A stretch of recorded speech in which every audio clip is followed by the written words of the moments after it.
Thank you. I presume that FEMA does get involved in helping various institutions determine how they can reduce the probability of disasters occurring. And I'm thinking in particular of wildfires. My colleague from Nevada, who is about to escape my question here, Senator Rosen and I have spoken about the concerns of wildfires, and there are some of us who are concerned that we don't have anywhere near enough equipment to put out wildfires before they become major conflagrations. Do you get involved in providing counsel to other agencies of the federal government, such as the Bureau of Land Management and so forth, or the forestry folks to take action that would reduce the risk of wildfires running completely out of control? Yes, sir. And we think we do it on multiple paths. I think our greatest focus of effort is with our state emergency management partners, and to either build capacity or improve capacity. If you look at the state of California, they have access to preparedness grants, whether it's a state Homeland Security grant, UASC grant.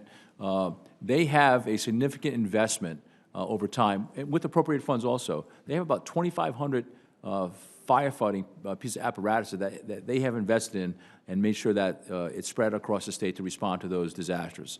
I'll go back and say that it's about equipment, but it's also about mitigation, pre-disaster mitigation. Oh, yeah. And not just, we'll pick wildfires, but pre-disaster mitigation for every hazard out there is if you invest ahead of time, reduce the risk to people, reduce the risk to loss of property, we'll be better off once that disaster occurs. Hopefully it will never occur, but we have to be ready for the worst case scenario.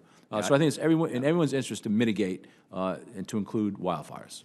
Yeah, I think there's a potential for us to manage our forests in a much more effective way to reduce the risk of major wildfires, and that may well be something that you could have some input in to the various agencies that have responsibility for our forests and our public lands. You also have responsibility for flood insurance. Why do we have federal flood insurance as opposed to having private insurance companies provide for flood insurance? I think historically, sir, that the Congress approved this flood insurance program over 50 years ago, and this is the world in which we live today. When I came to FEMA, I didn't realize I owned an insurance program. I own the largest single peril insurance of flood in the country. Now, there's some providers that provide flood insurance on their own, but not really enough. And to go back to my previous statements, flood insurance really is the best defense. We need to make sure that it's affordable, that it reflects accurate risk, and that it is building specific. And we're working on updating that through our risk rating 2.0. We're going to take a pause because we have a little more work to do, a little more due diligence, and understanding the rates to make sure the rates are right that reflect risk. We need to do it for all 50 states. We need to do more analysis on risk for levees. We're not just there yet. And I think the biggest thing we have to do is make sure that we raise awareness about why flood insurance is so important and why homeowners should make sure they have flood insurance if they have that flood risk. Like I said before, 98% of the counties in America have flooded. It's just a matter of time before your home gets flooded, and insurance is the best defense. I applaud your willingness to take a very close look at creating accurate risk assessments and determining the premiums for flood insurance. And I do believe in many cases that people are able to rely on FEMA to provide for them, even if they don't have flood insurance. Sure.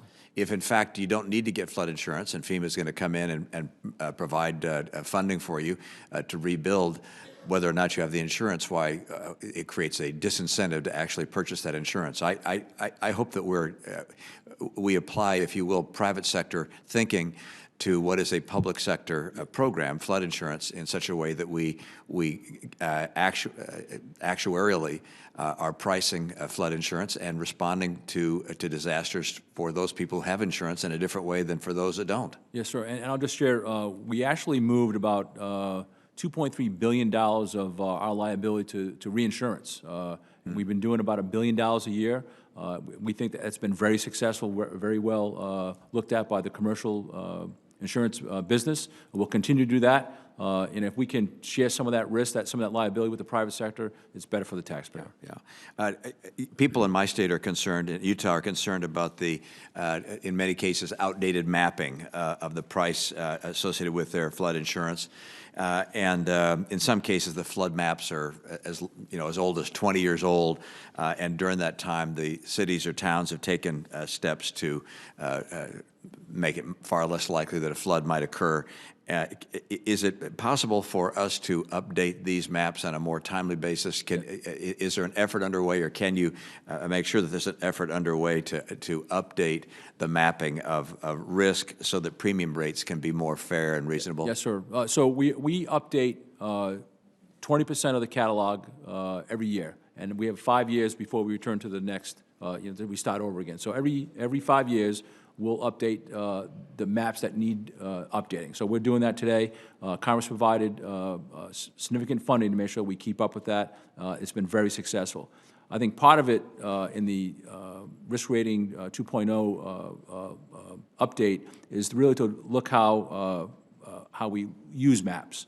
So right now, between the flood zone lines, if you've ever seen some of those maps, it's a steep drop off. That really doesn't reflect a graduated risk as you look at the entire flood zone. So in some cases, you may be right on the coast, and you may be underpaying your premium, where somebody behind you a couple blocks is paying more. We want to make sure that that is fair and is reflective of distance from the coast, the type of building that you're in, the cost that it's going to take to put that building back together, should it be flooded. All those factors we're looking in to make sure that maps reflect risk, and that risk reflects your premium. Thank you. Sure.